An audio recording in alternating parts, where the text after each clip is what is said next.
এটা হলো ইউসুফ আর এটা হলো তাসলিমা। এখন ইউসুফ এবং তাসলিমার যে ছবিগুলো আপনারা দেখতে পাচ্ছেন, এটা আরো কিছু ছবি আছে। আমি আরো কয়েকটা ছবি আমি বেশি দেখাতে পারবো না, আরো কয়েকটা ছবি আমি আছে। পরক্রিয়া যেন সামাজিক ব্যাধিতে রূপ নিয়েছে। পরক্রিয়ায় আসক্ত হয়ে সংসারে অশান্তি সহ ভেঙে যাচ্ছে অনেক সাজানো গোছানো পরিবার, কিন্তু এরপরও পরক্রিয়া যেন থামছে না।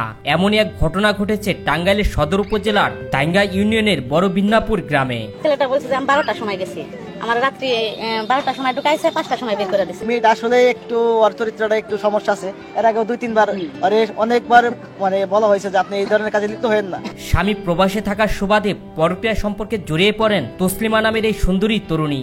পরক্রিয়া প্রেমিক প্রায়ই তার বাড়িতে যাতায়াত করত। স্থানীয়রা বিষয়টি জানলেও সুযোগের অপেক্ষায় ছিলেন। অবশেষে গত বৃহস্পতিবার রাতে পরক্রিয়া প্রেমিক ইউসুফকে প্রবাসী স্ত্রী তসলিমার ঘরের উঠোনে দেখতে পান স্থানীয়রা। এ সময় সে পালানোর চেষ্টা করলে স্থানীয়রা তাকে ধরে পরক্রিয়া প্রেমিকের বাড়িতে নিয়ে আসেন। এই গেটের সামনে দেখি ওই ছেলেটা এত রাত্রে আমাদের এলাকায়, ইউসুফ নামের ছেলেটা এত রাত্রে আমাদের এলাকায় একজন লোক পরে দাঁড়া করে জিজ্ঞাসা করছে তুমি এখানে কি করো? পরে বলে যে আমি আমার বন্ধুর বাসায় গেছিলাম। আমরা জানতাম যে ওই বাসায় ওই ছেলেটা এর আগেও যায়। তখন আমরা ওই ছেলেটা জিজ্ঞাসা করার সাথে সাথে পিছনে মেয়েটা দৌড় দিয়ে, মেয়েটা যে পিছনে ছিল আমরা এটা খেয়াল করি নাই।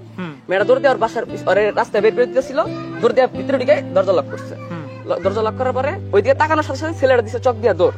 চক দিয়ে দৌড় দেওয়ার পরে যে পাশে একটা চক আছে, পরে আমার এলাকার মানুষ চিল্লাচিল্লি করার পরে সবাই ছুটে আসছে, রাত্রি করে লাইট নেবে রয়েছে ওই পাশ থেকে। যে পরে ছেলেটাকে ধরা হয়েছে, ধরে নিয়ে ইউসুফরে ধরা হয়েছে। ধরার পরে এখানে নিয়ে আসা হয়েছে এই মোড়ে আনার পরে ওই ছেলে মনে করেন যে সবকিছু স্বীকার করছে সবার সামনে। স্থানীয়রা অভিযোগ করে বলেন, স্থানীয় ইউনিয়ন পরিষদের বিষয়টি মীমাংসার জন্য নিয়ে গেলেও বিষয়টি মীমাংসা না করে পরক্রিয়া প্রেমিক ইউসুফকে ছেড়ে দেয়। কাগজে স্টেটমেন্ট নিছে, ইউনিয়ন পরিষদে স্টেটমেন্ট নিছে, কাগজে ছেলে মেয়ের গার্জেনের স্টেটমেন্ট নিছে, নিয়ে তাদের পাঠিয়ে দিছে। পাঠিয়ে দেওয়ার পরে আমরা তো ওইভাবে রইছি যে হ্যাঁ বিচার করবে, তার উপরে আমাদের ওইটুকু আস্থা আছে। এদিকে তসলিমার প্রবাসী স্বামী কামরুল ইসলাম বিষয়টি জানার পর তার স্ত্রীর সাথে সংসার করতে অস্বীকৃতি জানায় এবং তার বাবা বাদী হয়ে তার স্ত্রীর বিরুদ্ধে থানায় একটি লিখিত অভিযোগ দায়ের করেন। তসলিমা তার প্রবাসী স্বামী কামরুল ইসলামের কাছ থেকে 10 লক্ষ টাকা দাবি করেন, অন্যথায় তার ঘরেই আত্মহননের পথ বেছে নেবেন বলে অভিযোগ করেন প্রবাসী কামরুলের বাবা সিরাজুল ইসলাম। সোহেল মাহমুদ,